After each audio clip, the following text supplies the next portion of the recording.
this time for, what is today's date? You know, I get so busy, I don't even know what today's date is. 23 in the month of February, 2021.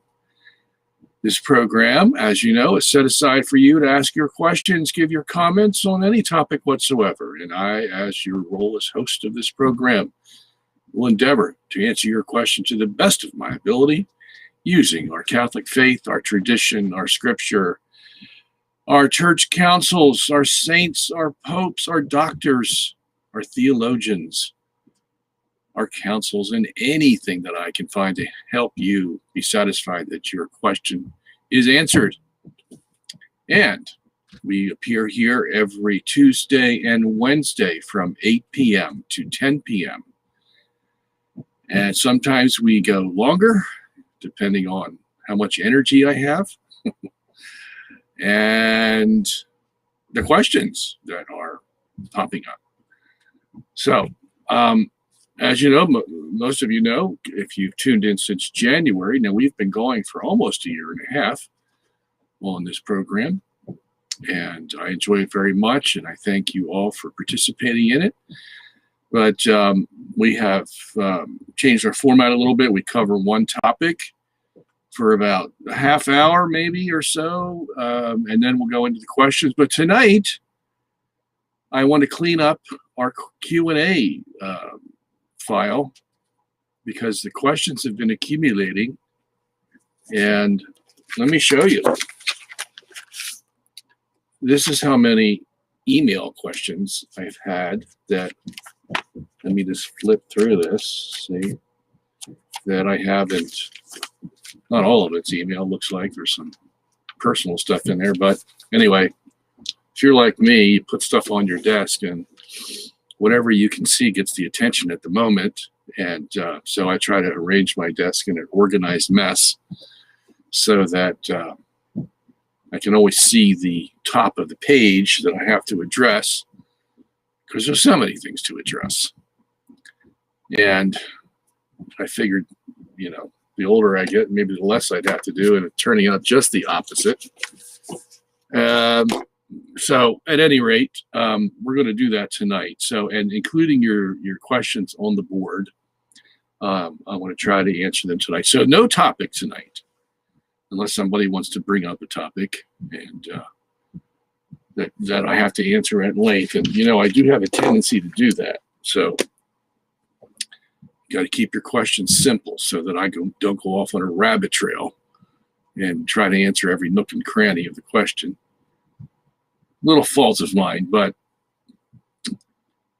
sometimes it's a good fault. So, you know, you never know what you're going to get from me.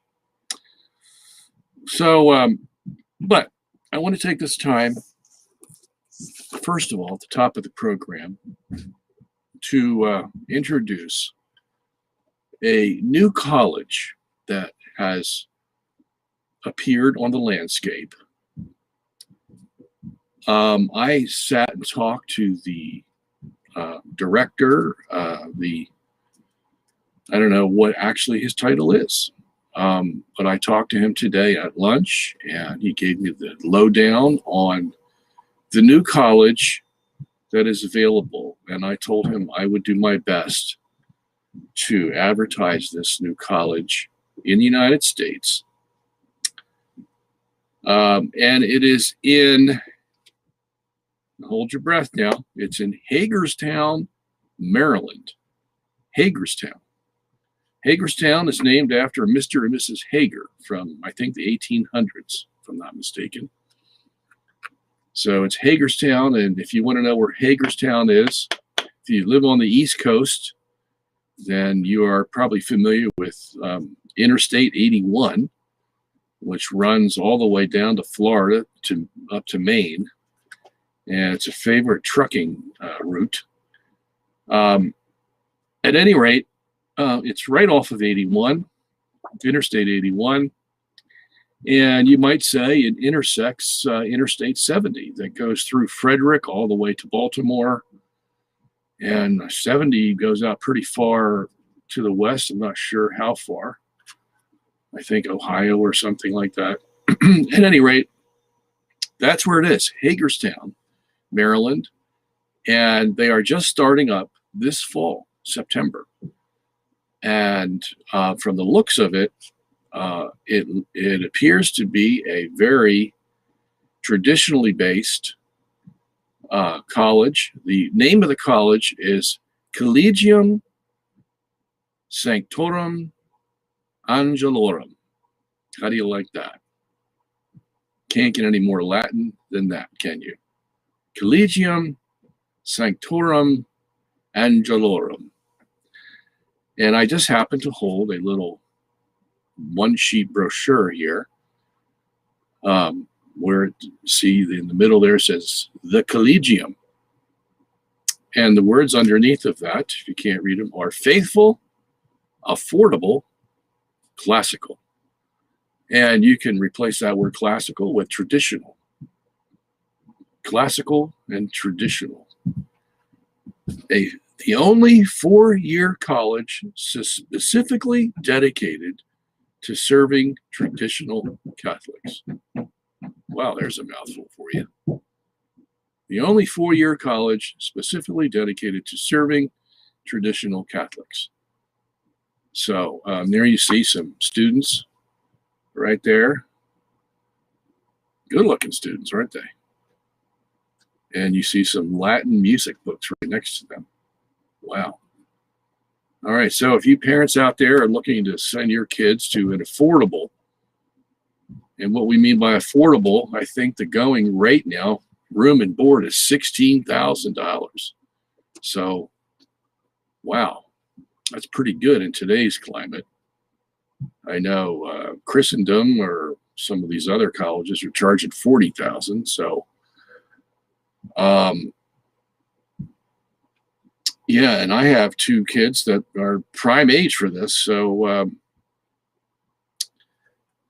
yeah. So I want to say as much as I can. Let me just read what's on the back of this card, because that'll give you an idea.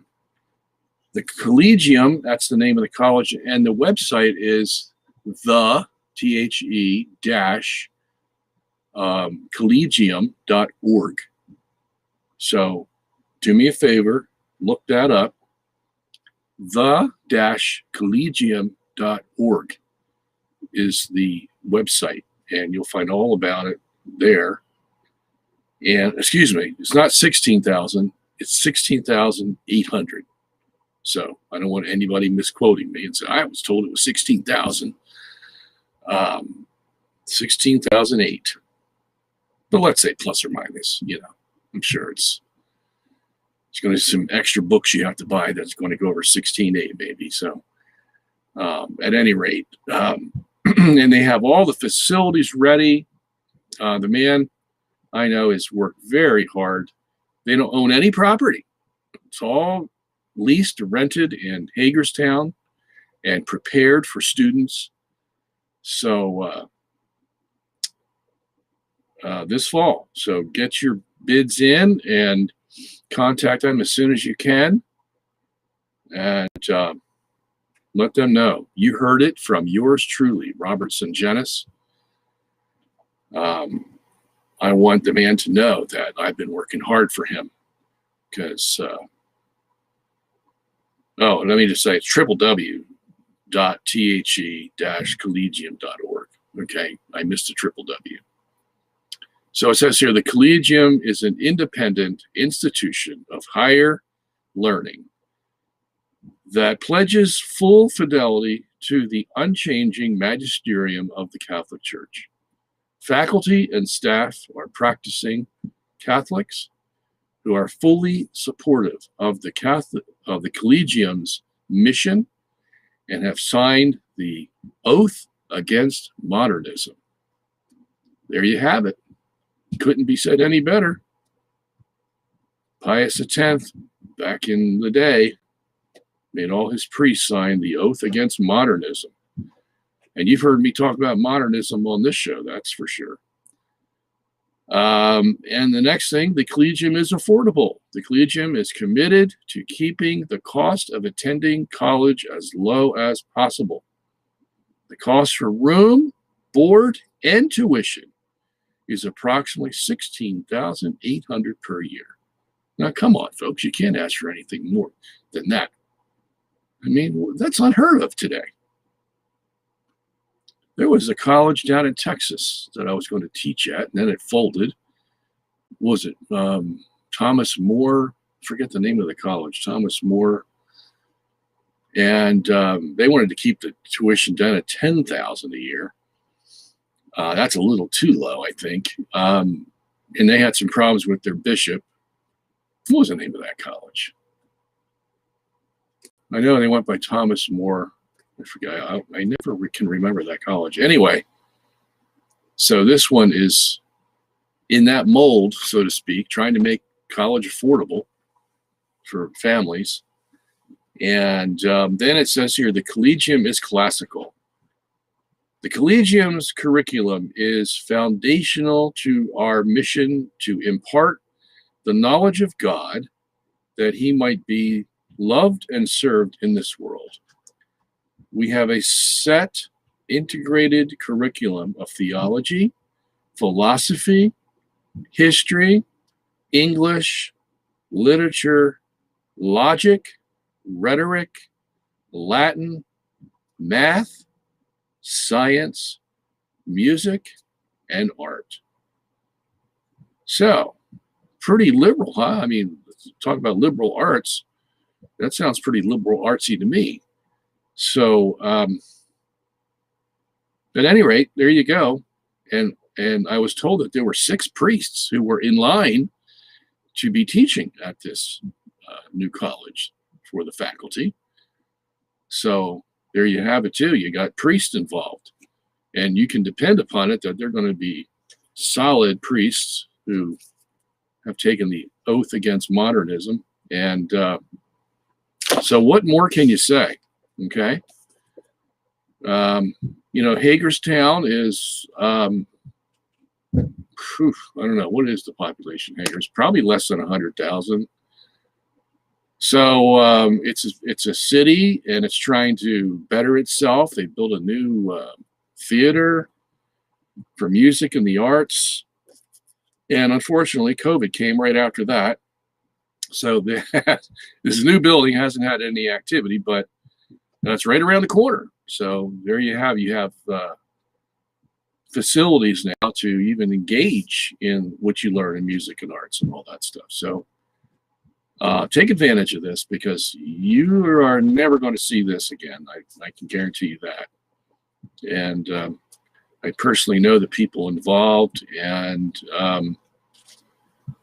they have a heart for the Lord and a heart for you as a student, to learn your Catholic faith the best you can, and to spread it to your children, your grandchildren, as the years go by. So I'm going to be advertising this. I took a long time tonight, but I'm going to be advertising this probably at the beginning of some of my programs until we get the student flow that we need for this project. We're about halfway where we want to be. And I say we because I consider this a project the Lord's laid in my lap to help these people.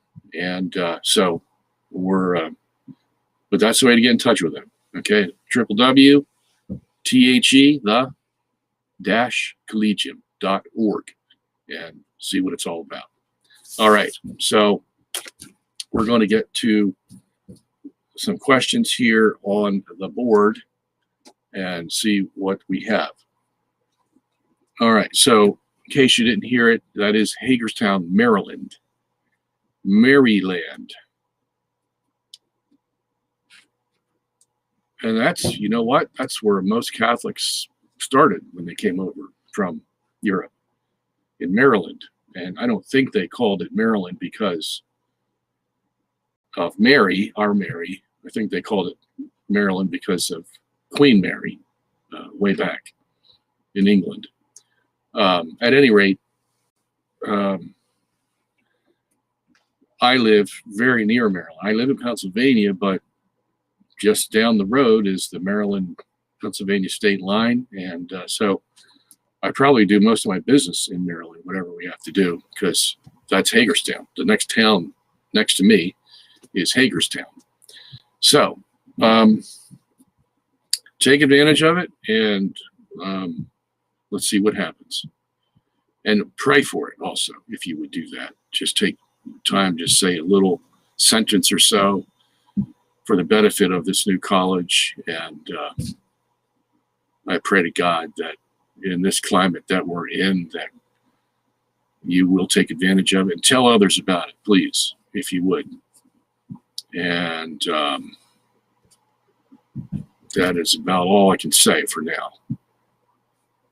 Mason-Dixon, that's right. I live near the Mason-Dixon line. If you don't know what that is, you need to study your history. The Mason-Dixon line is the division between the North and the South during the Civil War. And Gettysburg is just a stone's throw over to the northwest of me. And a lot of people come around this area to visit Gettysburg. I don't get into that myself. I mean, people like to go to Gettysburg and reminisce about the Civil War. I just, you know, I've never been to Gettysburg. I mean, I've been through Gettysburg, but I've never stopped and, you know, went and looked at the fields where the Civil War occurred. That's just too eerie for me. I just don't get into that kind of stuff. So yeah, 20,000 soldiers, I think, died in one day at the last battle there. So at any rate, let me get to some of the questions here. All right.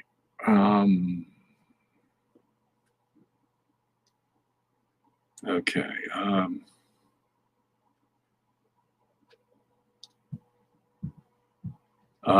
Kevin Kane says, many people are asking if the COVID-19 vaccine is the mark of the beast. Your take, please. No. And I don't mean to laugh because this is very serious business, but you know, every time something like this comes around, you know, where it's a good candidate in people's minds for this so-called mark of the beast. The mark of the beast in Apocalypse 13 has nothing to do with this kind of stuff. Okay? Nothing to do. It's all spiritual allegory. And if you want to know what the mark of the beast is all about, you can get my commentary on the Apocalypse. You can even get it in PDF, so it's not expensive. And you can read all about it on from our website there, robertsongenis.org. Okay. And I know a lot of people, you know, get confused about this, but there's really no cause once you have the right answer. And I gave you the right answer. Okay. Guaranteed. I spent many years in the Apocalypse, probably over 40 years. And I finally put together the commentary. And it's also going to be in our, oh, what did I do with it? Don't have it here. The commentary that I'm finishing up now on the Douay Rheims New Testament. And you're probably wondering, when's that going to come out? Well, I just heard from my censor librorum about my nihil obstat for the book, and so it's just right around the corner.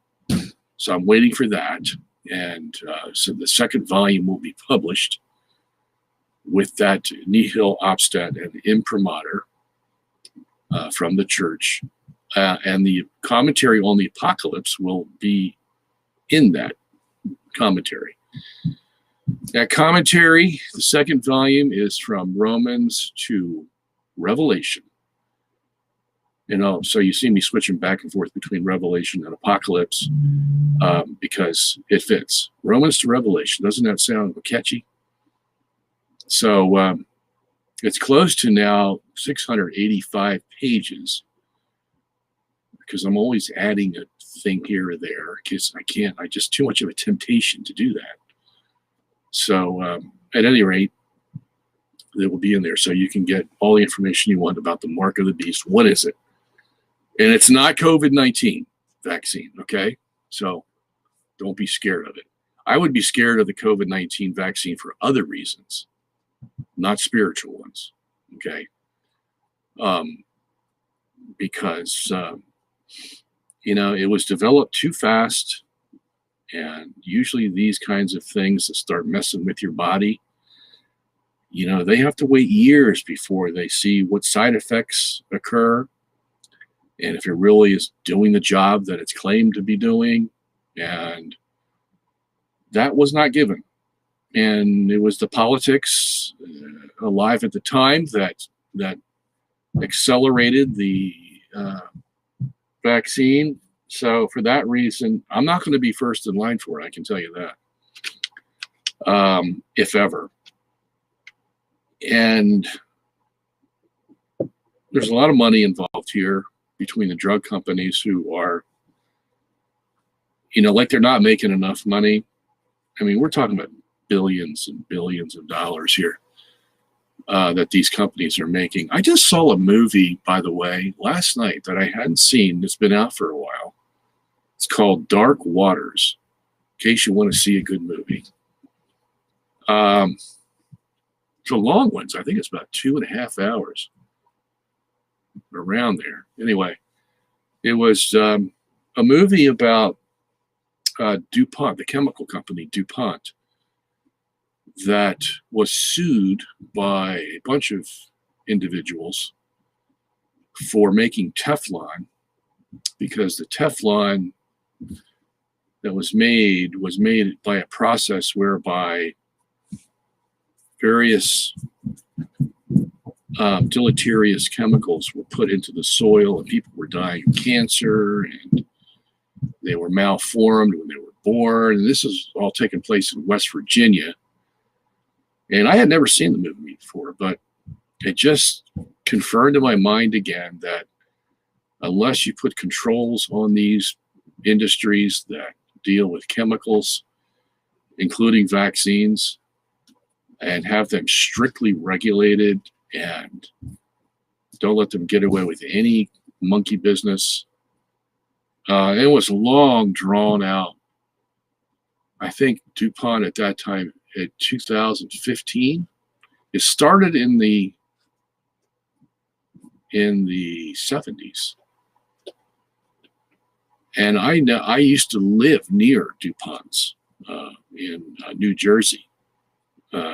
DuPont's was right across the river, the Delaware River, in Wilmington, Delaware. And people in Wilmington, this is the time that Joe Biden was the senator from Delaware. People used to say that they would have to, when they got in their cars in the morning to go to work, they'd have to turn on the windshield wipers to wipe off the accumulation of excess chemicals and dust and all that was created by the DuPont chemical factory, which was basically right on the river. But DuPont's was spreading, and it got down in West Virginia, and they were just dumping stuff left and right, these hazardous chemicals, and and knowing that it was harming people. Their own studies told them that it was harming people, and they knew exactly what it was doing. All kinds of, there were like 6 different cancers caused from it. And we've heard these stories before. Okay, I mean, was it PG&E was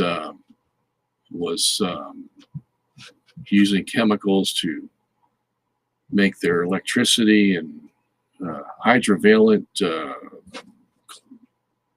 chromium was the chemical that they were putting into the soil to get rid of it. And people were dying of cancer all over the place. There was a movie made about that one too. And these are the ones that we just know about because they make headlines in the papers because so much money is involved. And I think DuPont, after 25, 35, almost 40 years after they were accused of this, they ended up giving $670 million to the plaintiffs. And that's still a drop in the bucket to them. You know, I mean, prior to that, they were going to fight each case, and there were like 1,000 cases that the plaintiffs could prove in a court of law that their malady, whether it was cancer or whatever it was, could be proven to have come from the chemicals released by DuPont. And so DuPont decided they were going to fight each case. And so then it went in 2015, and the lawyers for the plaintiffs won the first 4 cases. And they were awarded millions of dollars in each case. So DuPont gave up, and they said, okay, we're gonna ask the judge to cease the cases, and we're going to seek a settlement. And the settlement came to $670 million. Yeah, so that's kind of world we live in. So when we're talking about, you know, COVID-19, which is still a fishy story as to where it originated, who's responsible, and we can't even pin that down. And there's so much politics around that. People just don't trust these people. Okay, I mean, that's the bottom line. Just don't trust them. You actually literally take your life into your own hands. Okay, and we're reaching a point, and it's like every man for himself now. Yeah, everybody's going to have to make their decision what they're going to do. But this is the kind of crazy world we live in. Okay, so that's my 2 cents on COVID. All right, Nathaniel Robinson says, Dr. Robert Sungenis, good evening. Could you please explain what force is exerted such that the stars millions of light years away orbit once a day, but we are not crushed? Thank you. Okay, this question often comes up because it's probably one of the first objections that comes up when we start talking about a geocentric universe. Let me first say that the geocentric universe that you have just described is not my invention. Okay, I'm just the messenger boy. This is a result of Albert Einstein's general theory of relativity that was put forth to us in 1915. Okay, just over 100 years ago. So I'm just taking Albert Einstein's work and I'm putting it on the table, showing people that Albert Einstein taught geocentrism. Okay. Now people will say, are you sure about that? Yes, because I've read all the material from Albert Einstein that you're not going to get in college or any university or grade school or high school or whatever. They're just not talked about. Okay. So that's where I'm getting it from. And Einstein basically had 2 ways to go because of his general theory of relativity. One was he could go and say that the Earth moved and the universe was fixed, that is not rotating, or he could say that the universe rotated and we had a fixed Earth. He could go either way with general relativity, and the equations would work out for both theories and allow both theories to be viable. Okay, so if you want to know the gist of that, go get my books. Galileo was wrong, the church was right. You can get them at robertsungenis.org and go find about what Albert Einstein taught. Okay, so everybody thinks, oh, Sungenis is out there preaching this geocentrism stuff, and yeah, well, let's go to the real story and find out where it all came from. And I tell you where it all came from. I'm not making this up. So, and in Einstein's geocentric version of general relativity, the universe itself is what's revolving or rotating, let's say, around a fixed Earth. So in that sense, what he means is that, let's say you have a bowling ball, okay, and you sit the bowling ball on the table and you rotate that bowling ball. Well, all the stuff that's in the bowling ball, it's rotating with the bowling ball, right? Okay, well, that's what happens with the geocentric universe. You have the whole universe is rotating and it's carrying the stars, the galaxies, the planets, everything with it. Okay, so relative to the universe, they're not really moving at all. Okay, so in that sense, if you want to use Einstein's idea that, mass can't go faster than light, and that, really I don't like to go there because that applies only to the special theory of relativity, not the general theory. In the general theory, light and massive objects can move at any speed. Okay, again, that's his theory. And I'm just the messenger boy giving it to you. Okay. So, but you can understand it a little better if you understand that the whole universe is moving and carrying everything with it. So in that sense, the stars relative to the universe aren't really moving at all. They're still in the same position you see them every night. Okay. So the question is, how can the universe rotate that fast? Okay, because let's just say we have the smallest type of universe that we measure by stellar parallax. Right now, our stellar parallax can go out to what? 600 light years. Let's just say we had a really small universe. Even then, if you go out to the rim of the universe, you're going to have tremendous speeds out there at the rim of the universe. Okay, anything past Saturn that revolves around the Earth is going to have to go faster than the speed of light. Okay, so is that allowed in general relativity? It most certainly is. Okay, and you're even going to have very high inertial forces created out at the rim of the universe. Centrifugal force is going to be tremendous. So is the Coriolis force. Okay, and it just so happens that if you have a very high centrifugal force, because you have speeds now that are out of the rim of the universe that are rotating around a fixed Earth, you're going to have very high Coriolis forces as well. And these two work in tandem. As a matter of fact, let's say the centrifugal force would be 1x. If that's the case, then the Coriolis force, which is an inward force, an inward curved force, is going to be 2x. And so that's going to create a net centripetal force, and that's going to hold all the objects of the universe right where they are. As they go around with the rotation of the universe, all those objects are going to stay right where they are. Why? Because we have two forces working in tandem that are created by the angular momentum of a rotating universe. That's the centrifugal force and the Coriolis force.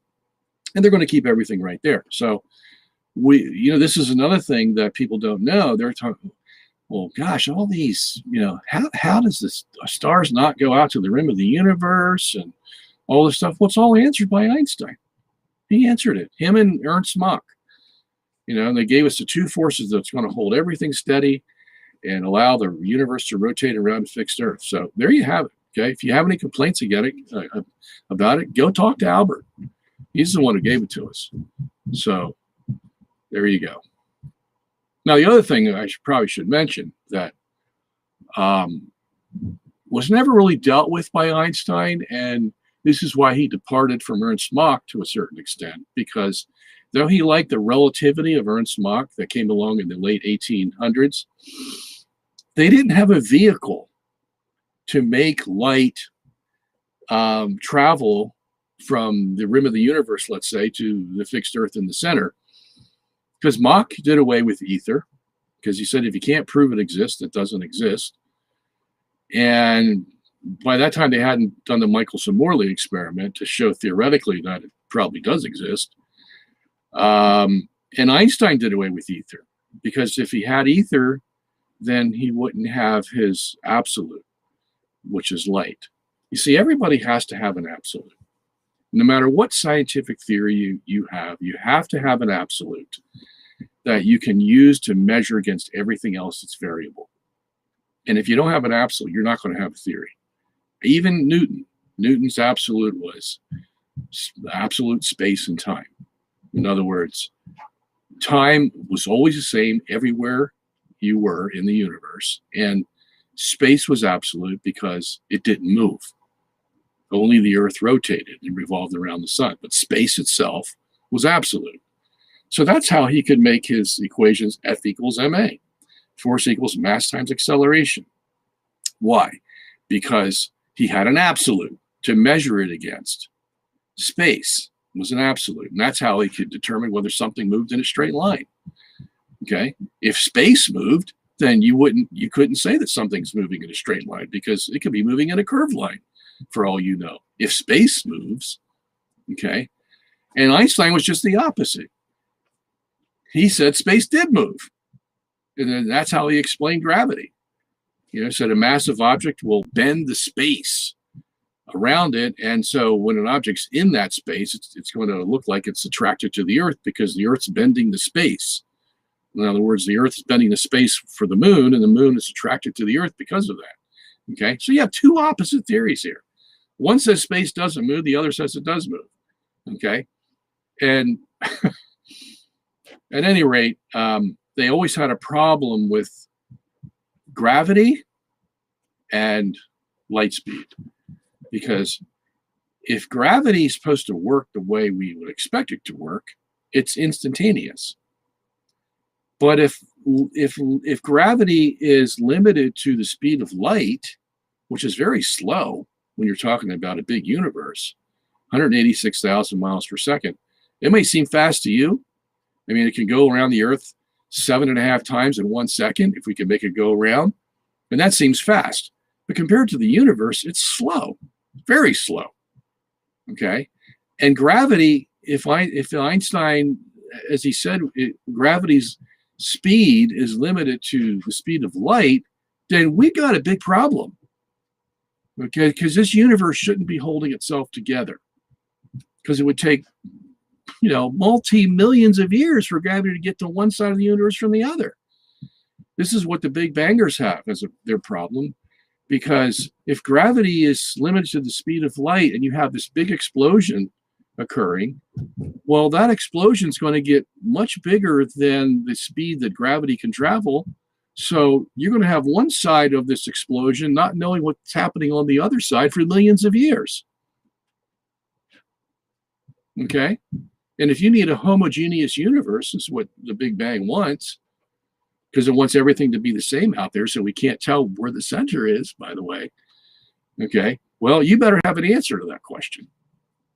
And somebody dreamed it up in 1980. His name is Alan Guth from MIT. And he says, here's the way we explain that. We had this thing called inflation, where, yeah, it exploded, but it wasn't really an explosion like you think of an explosion. It was like an instantaneous, distance, a massive distance that was covered in a fraction of a second, and there set the mold, and there we had it. And that's because they needed it. Otherwise, they couldn't explain the slow speed of gravity if you're going to have a Big Bang explosion. So you see, they make it up as they go along. Okay, they're fixed on a Big Bang, and we all know where that came from. I've explained it on this program before. It came from Edwin Hubble, who didn't like what he saw in the galaxies because they were all redshifted, and that put the Earth in the center of the universe, and he didn't like that. And so he said, okay, we got to think up a way out of this. So what he thought was, let's put all the galaxies on this balloon without a center, and we'll let the balloon expand. And what's going to happen if we do that? Well, all the galaxies are going to see redshift. From whatever galaxy you're looking at, you're going to see redshift at another galaxy. And so that explains the redshift. So ever since then, we've had this Big Bang. But then they ran into problems. And one of the problems is if you have a Big Bang, well, what are you going to do with the slow speed of gravity if it's limited to light speed and light itself? Okay, so they call that the horizon problem. So well, let's fix that. We'll put the Band-Aid on that one, and we'll invent this thing called superinflation. And that we just got there. Basically, it grew 10 to the 35 times. I'm talking about exponents here. 10 to the 35 times in 10 to the minus 35 seconds. That's how fast they said it went, which is totally bogus. Okay, Like I said, they make this up as they go along to keep fitting the paradigm that they've already set for themselves. Okay, now in a geocentric universe, we don't need that. Okay, because we have a geocentric universe that's that doesn't say space is a vacuum. Space has substance, and quantum mechanics has gotten pretty close to determining what that space is made of. And Einstein didn't agree with it. Okay, so quantum mechanics and Einstein have been fighting each other for the last, what, 75 plus years. And quantum mechanics tells us that space is not nothing. It's a substance, probably the densest substance that you will ever imagine or can ever imagine, where we have material in the Planck dimensions, which is 20 orders of magnitude smaller than the electron. Okay, and if you have that small of a magnitude of particles, wow, gravity is going to zip right through that. As a matter of fact, in the theory, gravity can go from one end of the universe to the other in 10 to the minus 11 seconds. That's how fast it would be, because it depends on the substance that space is made of. Okay, so and so that's why you wouldn't be crushed. If, to answer your question, Nathaniel, the universe is rotating. You got this superior super substance that's holding it all together, like a bowling ball. What's a bowling ball made of? It's made out of what? Some kind of super plastic, and it's hard, and they have to drill out the holes, and that's hard, and so everything's hard, and that's basically the way the universe is built. You can't see it because it's so small. The particles are so small, but it's solid, basically, and it's all rotating at once, and it's so solid that it can't fall apart. You see? Now, a bowling ball, you could spin that thing probably, I don't know, maybe 1,000, 2,000 revolutions per second, and it'll eventually fall apart. Okay, it'll just, the atomic structure cannot overcome the centrifugal force in that bowling ball. It'll just fall apart. Okay, but not so in the universe. Okay, it's built in such a way where the particles are so small and so structured that that universe could rotate 10 times as fast, and it still wouldn't fall apart. Okay, so nothing would be crushed in that sense. All right, so I cover all this in the book. You can read it on your own, and it's fascinating reading, by the way. All right, Dr. Sungenis, good evening. Could you please explain what force holds the stars in place as they orbit once per day, but doesn't crush us? Okay, so I just answered that, Nathaniel. And don't forget the inertial forces that are created by the angular momentum of the rotating universe, because they work in such a way where they balance out to make a centripetal force that keeps all these stars and galaxies right where they are, so that they all don't fly to the rim of the universe. Okay. All right. Arnold Wayne says, Sungenis, the James White kryptonite. Yeah. Well, James, we haven't had a tussle in a long time. He keeps avoiding me. So we asked him a couple of years ago, Lawrence, right? If you're here tonight, we asked him for a debate on sola scriptura. And he never even responded to us. And we wrote to him like 2 or 3 times. So I don't think we're going to hear from him again. Robert, from Tom, Joka, Tom Joka. Robert, just thought I'd pass it on. Sam Shimon, he's been trying to get hold of you. Okay, I don't remember receiving anything from Sam, Tom. So tell him to try again. Go to my email, sungenis@aol.com, and he's sure to get a hold of me. Just say, put Sam Shimon in the title box. That way I'll know it's him. And I'm sure we'll get in touch with each other. David the Hermit says, enjoyed reading your review rebuttal to David Klinghoffer's book, Why the Jews Rejected Jesus. Well, thank you, David. Glad you liked it. Let me see. I think Klinghoffer wrote that book back in 2005, and I wrote he's Jewish, and he wrote this book, Why the Jews Rejected Jesus. It's about 250 pages or so, and I was asked to write a rebuttal to him, and that was published in Culture Wars, I think that same year. And I just found his book depressing in one way, because he spent the whole book, the whole 250 pages, trying to exonerate the Jews from taking part in the death of Christ by blaming it on the Romans and saying basically the Jews were just good people who were overrun by these Gentiles, and all they really wanted to do was worship Jehovah and blah, blah, blah. And so any misfortune that came to them was not their fault, and they took no part in the death of Jesus and blah, blah, blah. So, and what he does is he goes through the history of Israel, beginning, I think, with Abraham or Moses, and just basically skips over every incident where Israel sinned against God and were judged for that sin. And he does the same thing for the Babylonian captivity. Oh, this was nothing to do with the Jews. They just were overrun by the Babylonians. Same with the Assyrians. You know, the northern tribes, 10 northern tribes, you know, they were just trying to find God, and the Assyrians just came and overtook them and got all their goods and blah, blah, blah, and all this stuff.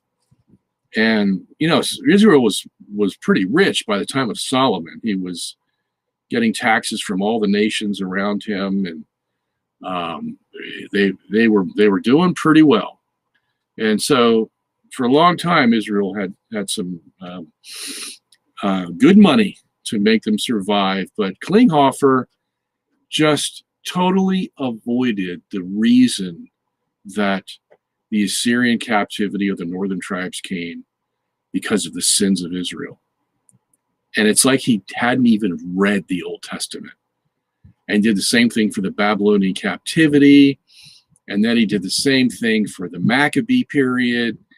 And like Israel had never done anything to make God angry or whatever. And then we come to Jesus, and it was all the Romans' fault and all this stuff. And the whole idea of the book is to make the Jews just come out and look shimmering gold. And he might have, you know, deluded a lot of people who know who don't know the Old Testament, and don't realize that it was for precisely the sins of the Jewish people that they went through all these bad things, and didn't survive past the 1st century AD. So, I mean, I just was appalled. I was appalled that a Jew could write a book like that and blame the Jews' sins basically on everybody else except the Jews. And so I did a pretty thorough job in dealing with that. And then I went through all the passages that he used to try to say, where, you know, like Isaiah 53, where we as Catholic Christians take that as prophesying about Jesus coming, or Isaiah 42, Isaiah 65, all these passages that we understand as prophecies of the future of Jesus and the Christian church. Well, Klinghoffer's trying to basically do away with all that and show it just dealt with the Jews and their rulers at that time. So I went in there and I picked it apart, because I know the original Hebrew, and I could do so very easily. And so by the time I'm done, there's like 50 pages to this, and you can find it on our website, robertsongenis.org. Well worth your read. Well worth your read. And it'll set the record straight to the distortions that were made by Mr. Klinghoffer in his book. So thank you for that, David. Glad you enjoyed it. All right, James Lugron, Hagerstown, place where a productive soil series was first described. Oh, well, that's nice to know. We can grow crops. Thank you, James.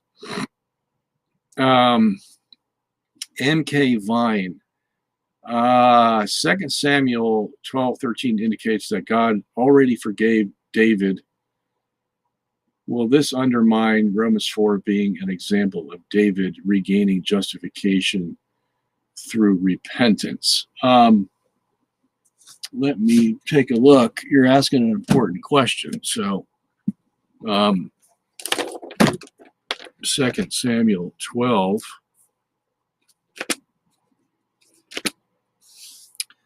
And you have verse 13. Just hold on here, folks. All right.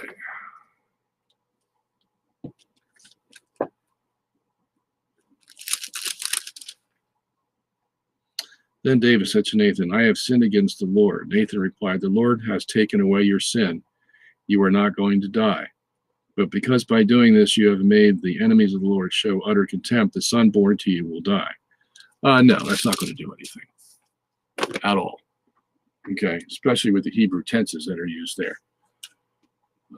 Okay, so this is just basically what I thought you were referring to a passage that said David was forgiven before Nathan even came to him. No, that's not the case. So no, this will do nothing to undermine our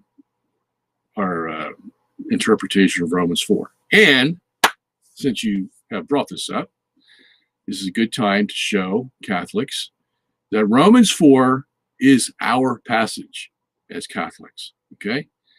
Why do we say that? Well, because David there is talking about works. He says, blessed is the man who does not work, but trusts in God to forgive him of his sin.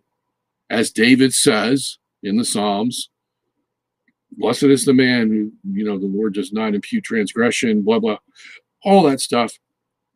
Well, let's take a look at David. Okay? And this is what a lot of not a lot, all of them miss. All of them. And I can say that safely because I have taught this interpretation to Protestants for the last 25 years, and no one has responded to it. And I'm talking about upper echelon theologians of Protestantism. And I mentioned this last week, but we'll do it again, okay, because this is very important. They get so focused on the works issue, trying to point the finger at Catholics. See, you Catholics, you do your works and you think you're going to justify. Well, Paul says right here, you can't be justified by works, and he uses David as the example. Well, fine and dandy, because we believe the same thing. You can't be justified by works if you know what kind of works Paul's talking about.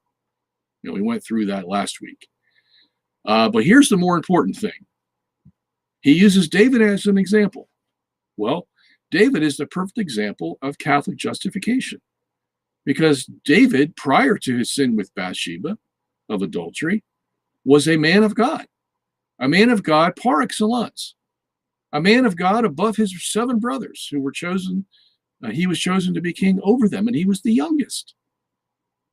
Okay, and over again, the Samuel and the Psalms talk about David as being a man of God, and then he sinned with Bathsheba.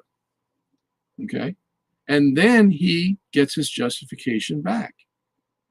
Okay, so what does that sound like? Well, that sounds like a man who's a Catholic. He commits a mortal sin, and then he goes to confession. He confesses his mortal sin, and the priest absolves him from that sin. And he goes out a justified man from the confessional. Okay? That's Catholic theology. But you won't be able to fit that into Protestant theology, because they think man's justified just once, and that he can't lose his justification. At least the Reformed denominations believe that. Okay? So, as I said, I've heard no one in 25 years has been able to answer that question. The only thing they will say is that when Paul uses David, he's not using him as an example of justification. That's what they resort to. That David's talking about us in our not working for salvation to be justified. That's the message. But he's not talking about David as an example of someone who's been justified.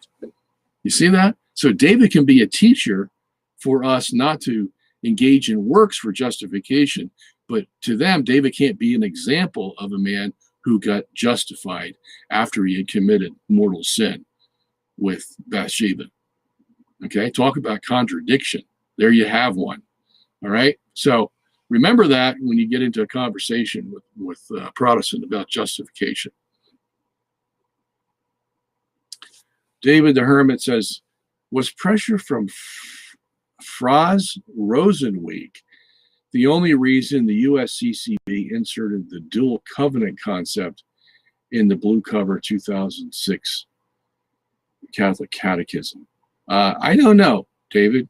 I'm sure there was pressure from a lot of places, but a lot of these priests and bishops, they're not theologians. A lot of them, they did not do their homework to figure this out. And they were in the throes of ecumenism. And this led to all kinds of weird ideas about how the Jews fit into the whole scheme of things. And we were in the early 90s, we were hearing things from the bishop in Baltimore over here. What was his name? Gosh, I forget his name. You know, had a discussion with the Jews, and they hammered out this paper, and the conclusion was the Jews should not be targeted with Christian salvation because they have their own covenant with God. All this malarkey. So that's where I think the pressure was coming from. These upper echelon cardinals. Why can't I remember his name? Chaput was involved. Bishop Weakland was involved.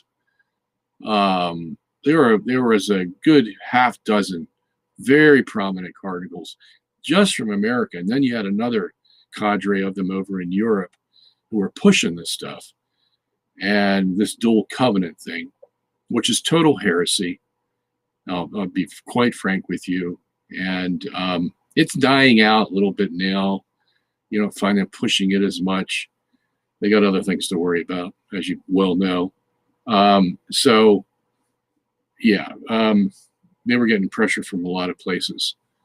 And fortunately, they agreed to take that heretical sentence out of the catechism. And we'll see what happens. We'll see what happens. All right.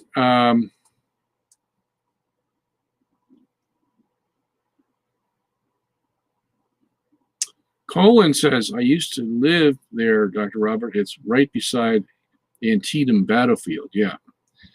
He's talking about Gettysburg. The area is steeped in history also.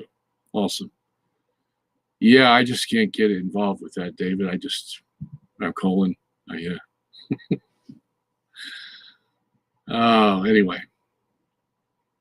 David says, do you read Culture Wars magazine? And if so, why? Yes, because I think Mike Jones is probably one of the keenest intellects I have ever run into in my lifetime, who's able to decipher what's happening in the political and cultural world like nobody's business. And if you want the alternative view to the zeitgeist that's in the prominent culture, Culture Wars magazine is your place to go. And I've been doing that for almost 20 years now. So, and I've written a few articles for them myself. Edward Schaefer. Oh, thank you, Edward. There he is, the man. Fisher Moore College. So, Edward Schaefer is the man that I talked to today about the Collegium.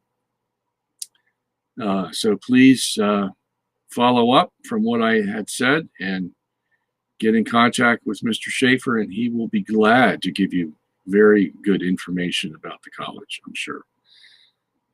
All right. Hagerstown has 40,000 people. Okay, much less than 100,000. It is the gateway to beautiful Western Maryland. Well, that is true. There's very good land west of Hagerstown that, yeah, once you leave Hagerstown, you wonder, wow, why are people complaining that the world's too populated? You get out there and you see a house maybe every couple of miles or so. It gets pretty thin out there, and it's beautiful, absolutely. As most of Pennsylvania is, by the way. So you travel between Pittsburgh and Philadelphia, and it's absolutely beautiful. It's where who are they? The Dutch, oh my gosh, the Mennonites and the Pennsylvania Dutch, yeah. They keep the land beautiful, and they farm it for us, give us good meat and milk, which you can't get in Maryland. But we have it up here, and so glad. All right.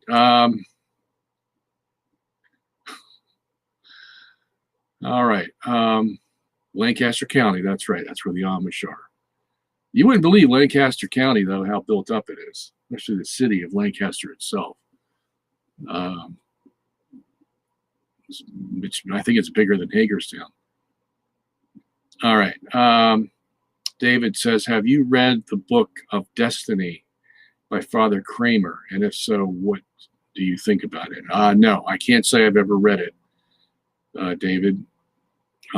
Somebody asked me if what my favorite books were, 20th century theologians, and I really don't have a favorite because I don't spend much time reading them. Because that would take away from, the books that I'm writing, the movies that I'm making, all that kind of stuff. I just can't find the time. And then by the end of the day, when I'm ready to go to sleep, I don't want to read another word because my eyes are just about, they've had it.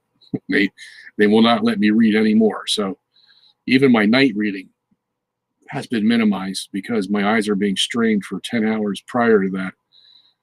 With other stuff that I'm doing. And this Bible commentary is taking up most of my time and will take up most of my time for about the next year or so.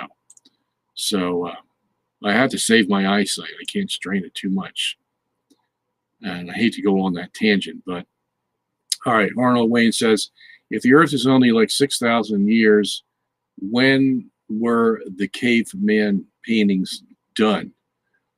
Oh, well, that's easy. In South America, especially, is where we find these. And, before writing, which was about 3,000 years ago, men were drawing, before the cuneiforms and all that writing that we have, men were drawing on walls. And as a matter of fact, in a lot of these drawings, we find dinosaurs that are of the same description as we have today of, the T-Rex, the Stegosaurus, Allosaurus, all kinds of, we can tell what they were drawing on these cave walls. So, that was occurring at the same time that writing was developing. And there's no contradiction there at all. That's what we find. And we know how old these caves are, if you use correct dating. And there's no problem there. All right. Zachary says, your best approach to proselytization in this age of skepticism and pop science, what info is most viable to convert others? Of course, the gospel, but what about arguments of reason, science, miracles? Well, this is why you need to know, in my opinion, you need to know these science issues, like especially dealing with evolution. Okay. I've known many people who have turned away from Christianity because they think we came from apes and, the paramecium and the amoeba and that got struck by lightning and developed into a human being. A lot of them get tripped up by that. So you got to be able to, should be, the gospel can take care of itself. You just present the gospel to somebody and they take it or leave it. But, if you get into a discussion, you're going to have to know a little bit about some of these science issues. And that's why I write the books that I do. Because as I said, I've known a lot of people have gotten tripped up by it, and I don't like to see it. And so I spend a lot of time going through that for people to show you how you can explain it from a biblical point of view, even scientific point of view. Why did I risk my reputation and go into the Galileo issue? Why? Because how many times have you heard the church get beat up by the secularists out there who say, well, the church got Galileo wrong. What else did she get wrong? How about this thing called, birth control? Yeah, as a matter of fact, there is a Galileo historian. What's his name? Famous Galileo historian. Writes today and says, yes, the church got Galileo wrong, and she also got the birth control issue wrong. You see what he's doing? Because in his mind, it's easy to make the logical connection. If the church got something that she thought was so important that she had to call the opposing view a heresy and condemned Galileo on that basis, if she got that wrong, and we all know she got it wrong, right? Because that's what modern science tells us. Well, they don't really know modern science. Because if they did, like I explained at the beginning of this program, they wouldn't be saying what they're saying. But they think modern science has corroborated Galileo, and therefore the church was wrong. And so the natural question is, what else did the church get wrong? And this is a subject that the church decided to take on because she says it was a matter of faith and morals. That's why they called it a heresy, what Galileo was teaching. Okay? And tell me, well, how is what goes around what? How's that a matter of faith and morals? First of all, because the church said so. And second of all, because it deals directly with inspired scripture. Because if scripture is wrong about the fact that it says the earth doesn't move, okay, we have a problem. Okay? And that problem is the veracity of scripture. And that's what Robert Bellarmine told to Galileo. And that's what Paul V and Urban VIII told to Galileo. That's where the problem is. And that's why it's a matter of heresy, you see. So if the church, in the mind of the seculars, can't even get it right what to deal with and what not to deal with, and then she decides to deal with it and gets it wrong, well, wow, we have the precedent here for all kinds of malarkey going on in the church. It could be birth control, homosexuality, marriage and divorce, all kinds of things come up that, the church may get wrong because she got Galileo wrong. Yeah, if I were a secularist, I would make that argument because it's a very logical argument. Okay? So that's why I put my reputation on the line dealing with this. How many times have you heard that from people? I must hear it once a week. The church got Galileo wrong. What else did she get wrong? That kind of stuff. Okay, so this is why it's important to know these science issues. All right. Of course, we don't have very many good listeners out there today who think that modern science just rules our life. We got computers, we got cell phones, we got jet airplanes, we got penicillin. What more do you want for proof that science is the answer? You see. So, we're up against a formidable foe, to put it lightly. All right.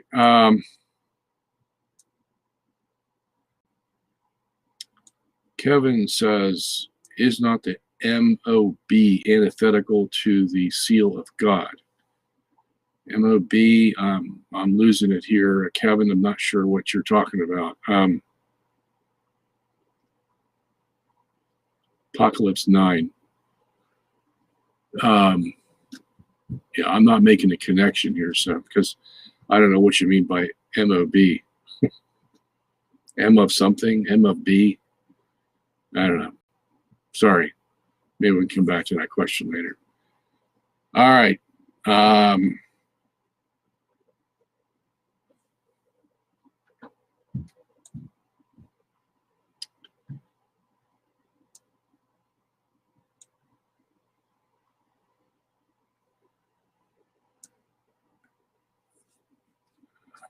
Okay, looks like there's a lot of discussion here about COVID.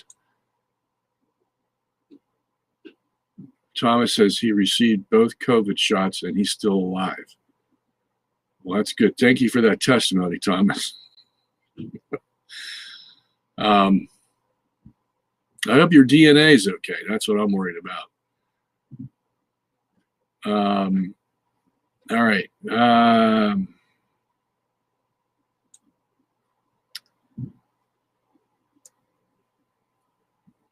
Nathaniel says, what I find fascinating is that Yahweh forgave David and then punished David's infant son with torture and death. Yeah, I understand what you're saying there, Nathaniel. But, you know, God said that many, many years ago under Moses. You know, when they sin, God will judge them to the third and fourth generation. It's right in the Ten Commandments. Okay, so it's not like David wasn't warned about this. We know it affected David heavily because he prayed for 7 days with tears, and God said no. So now, one thing David did say is that he knows he will see his son in heaven. So even though that child died at the hand of God, the indication is in the passage is that the child went to heaven and has been residing there ever since. So a moment of pain and anguish for that child came and went, and now he's in glory with God. So we can look at it from that perspective. And who's the one that had to go through the judgment of God pretty severe for that sin? It was David. His life was never the same. And he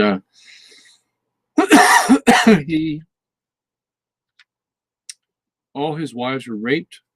His son was taken away. He was chased by Saul and his brothers until the end of his life. So if there was ever a moment he wished he could have to do it over again, that was probably it.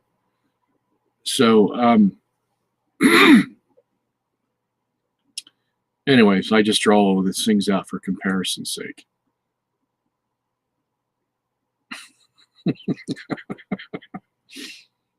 Jean Marie says, in the company meeting, they offered $50 to any employee who takes the vaccination.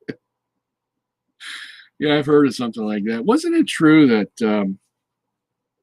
the government or the state governments were paying $30,000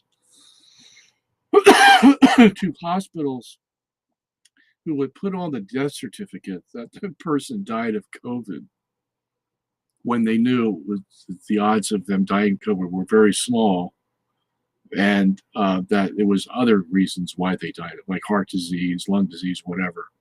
But that if they would put COVID, they were being paid $30,000 a crack. So yeah, see, this is what makes me understand that there's more to this than meets the eye, and I just don't trust any of them. I really don't. So that's where I'm going to leave it.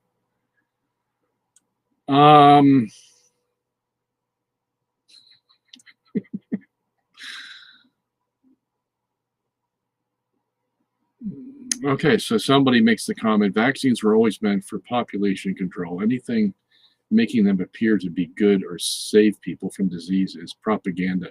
Almost everyone is brainwashed. Yeah, I would concur to a large extent with you there, Michael, because I've done my studies on vaccines. My father was a doctor, and that forced me to go into it and find out what the real truth was. And the thing is that the vaccines, you know, whether it's MMR or whatever it is, they fill these things up with mercury because mercury is a good transporting vehicle. But the So it's the toxins in the vaccine itself that they use. And there's really no proof that if you put these vaccines who contain a dead portion of the disease, that somehow the body's going to figure out that it needs to make a antibody against this. They still haven't had solid proof of that. So the whole idea of vaccine is a little up in the air, let's say. So yeah, it's a big topic, and there are passionate people on both sides of the issue. And like anything else, both should be listened to. But unfortunately, in our society today, those that have trouble with vaccines are shut up. They are told to be silent, or they're killed, or they lose their job, or whatever. So that again tells you something stinks.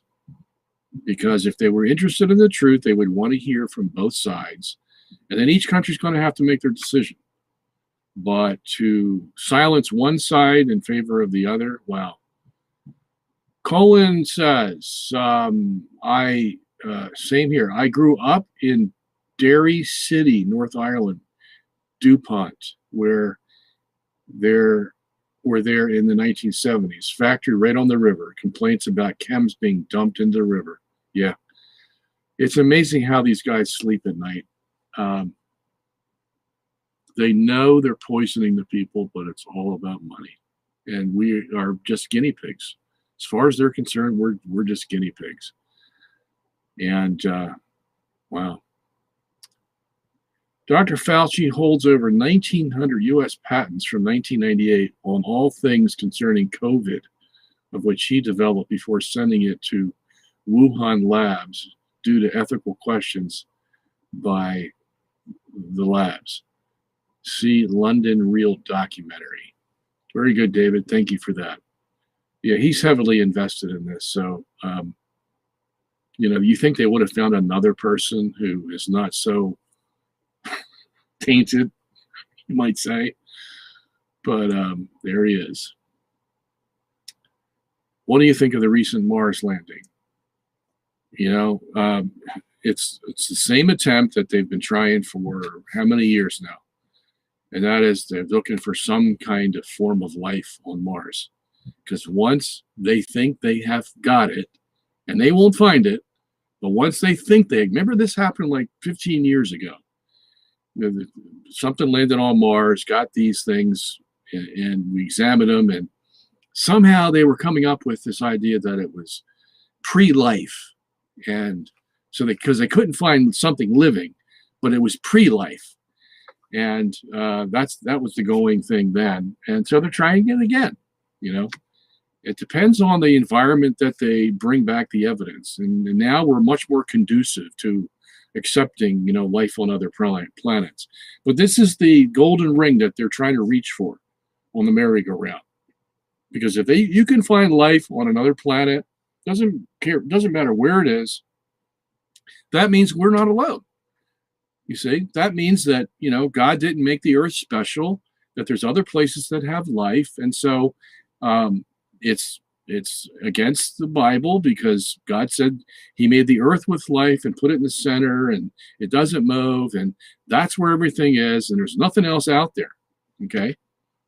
That's the story you get from the Bible. But one way to knock the Bible down is to find life somewhere else other than Earth. That'll put a dent into things, believe me. And that's what their intention is. So that's why they have the Mars rover up there, seeing if we can find life on Earth. So let's see what they can come up with this time. Who knows? Anyway, all right. Dan Lowe says, hi, sir. Is the planet Earth shaped as round? Thanks for your opinion. Okay, so from the geocentric point of view, it's not a planet, because a planet is something that moves. A planet it was called a wandering star.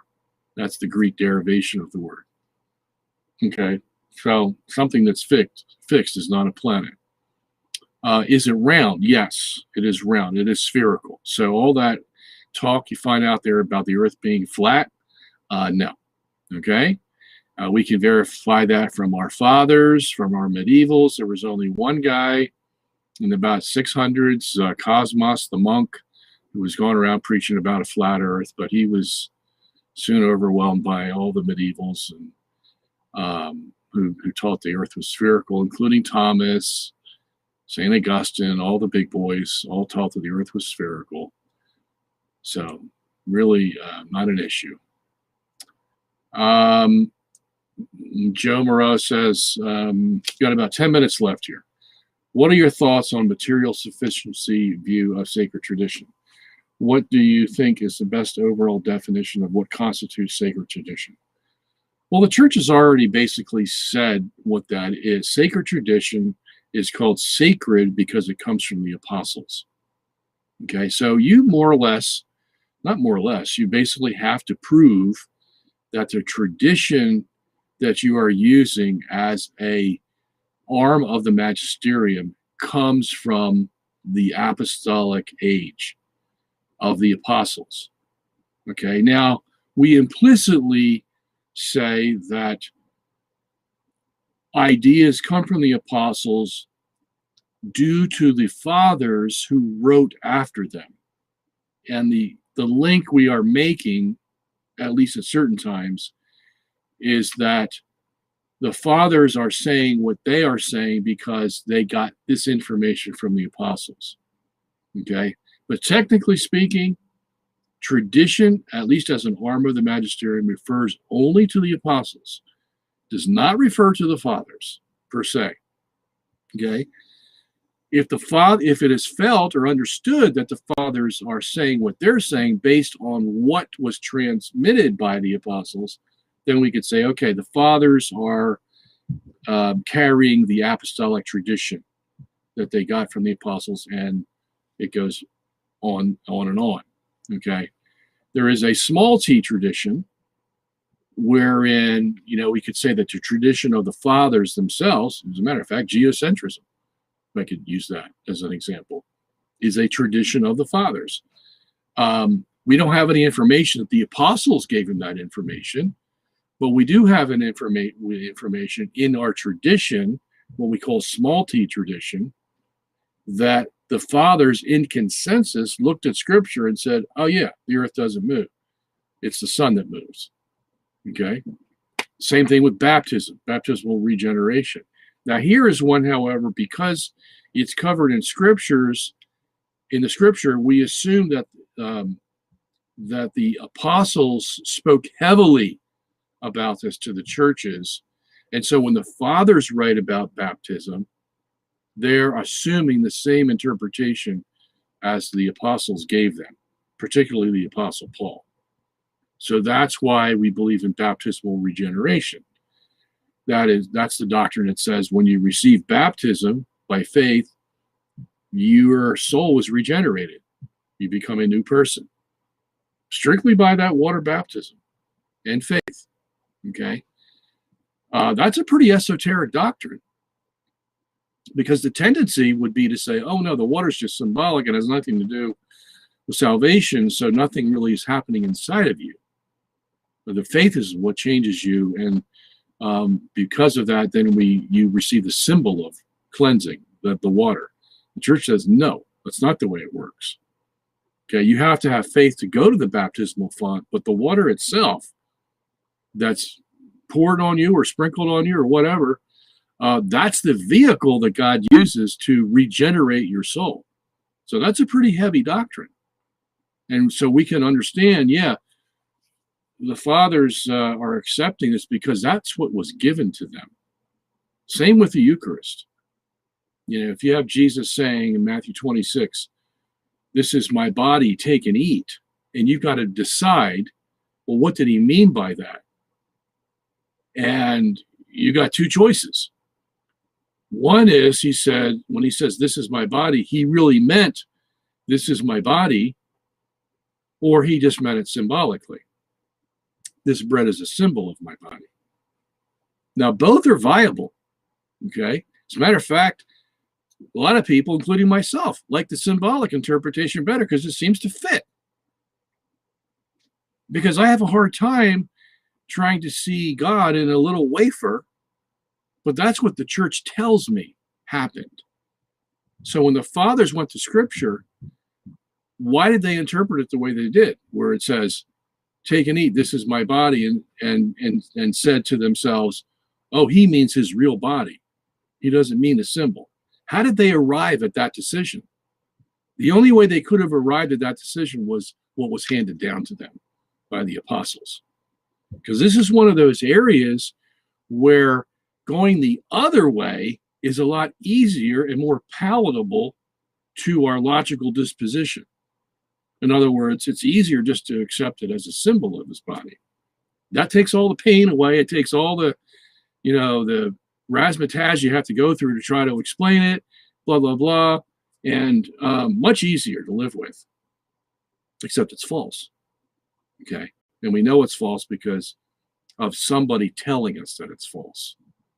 In other words, the apostles are saying, when you look at this passage, this is the way you interpret it, that it's really his body, okay?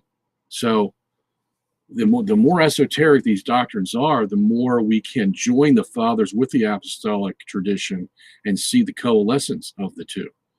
Because it's really strange to interpret it as saying it's really my body. Do you ever think about that? Yeah, this little wafer you're receiving is actually the body of Jesus Christ. Soul, divinity, everything. Okay? That's a mouthful. Okay? Much easier to go the other way. So we have to ask the question, how did the fathers arrive at that decision? Well, it had to be somebody before them. They're not going to make it up themselves, okay? And subject the whole church to ridicule for 2,000 years because they got the interpretation wrong. It doesn't happen that way, okay? But tradition, as I said again, is basically apostolic tradition. Okay, you have to show some connection that it came from the apostles, all right?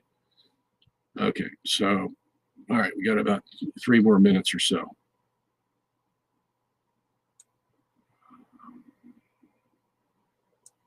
I watched How the World Was Made and may have missed it.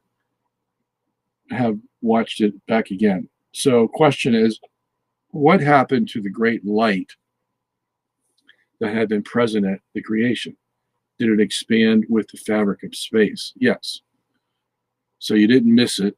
We're making another version of that, by the way, and we'll make that point clearer.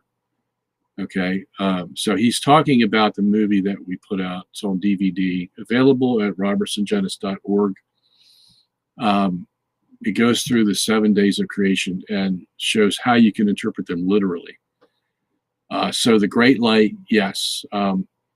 As the universe is rotating, it's expanding by the centrifugal force, and the light also is being dispersed until, it reaches the rim of the universe where it's resting with the water. Same thing. Okay, the water is also being dispersed and goes to the rim of the universe. And it's important to have that water at the rim of the universe because of the angular momentum it's going to allow the universe to have when it rotates, because you're going to have a solid mass and it's going to allow it to rotate exactly the same every day because of that great mass that it has. And the light that goes to the rim of the universe, well, that's where we get the 2.75 degree Kelvin microwave radiation that's permeated the universe. Where's that coming from? It's got to come from somewhere. Okay. The Big Bangers think it came from the Big Bang, and we're just seeing the remnants of it. As a creationist, we would say, no, that's the light that was originally created. It went out to the rim of the universe, just like the water did, and we see the remnants of it today at the 2.75 degree Kelvin temperature. Okay, so yeah, that's what would happen. All right.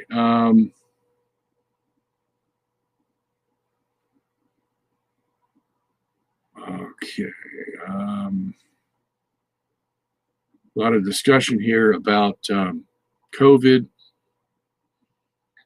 Michael A. says geocentric only works if it is flat. Now that is false, Michael. I don't know why you're saying that. You're going to have to give more evidence if you want me to discuss it.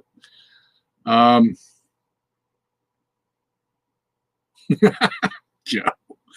Joe says, if you could have dinner with one person from the Old Testament, one from the New Testament, and one saint in the church, who would they be? All right, so Abraham would be my first in the Old Testament.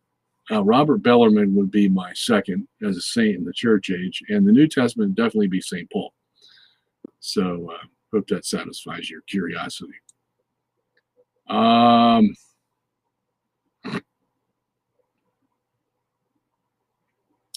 Dr. Robert, the show that I saw you debating on was called Reason and Theology and not the Atheist Reformation. Sorry for that mix-up. Okay, now I understand. The host was Michael Lofton. The guy you debated was named Drew. Okay, yeah. That was, what, about 6-8 months ago or so? Yeah. Okay. All right, folks. It's been a long day for me, so I am going to cease. I'm going to copy down these questions, and I'm going to continue answering questions tomorrow. We won't have a topic that we're going to cover tomorrow, so I'll continue to answer questions. So if you want to prepare questions for tomorrow, this is your time. I know I haven't given a lot of time to answer questions, but I don't want them to get away from us. That's still a major part of our whole reason why we're doing this, is to answer your questions. So I'm going to copy down the questions that I didn't answer tonight. And last time I tried to do this, I thought I captured them all, and then I found out that I didn't. Okay, there they are. All right, so I got them. And so I'll try to answer your questions. That's where I'll begin tomorrow night. Answering questions is the ones that I haven't answered here on the board tonight, and then your additional questions. Okay, so thank you for being here. Look forward to seeing you again tomorrow on Robert Sungenis Live, and hope I have been helpful to you in walking closer to your Lord and the church as your authority, and we become friends, which is good too. We'll see you tomorrow. Thanks for coming. Bring your friends and relatives, and don't forget to tell them about the new college, the Collegium, at the-collegium.org. Tell everybody about it, and we'll get everybody excited.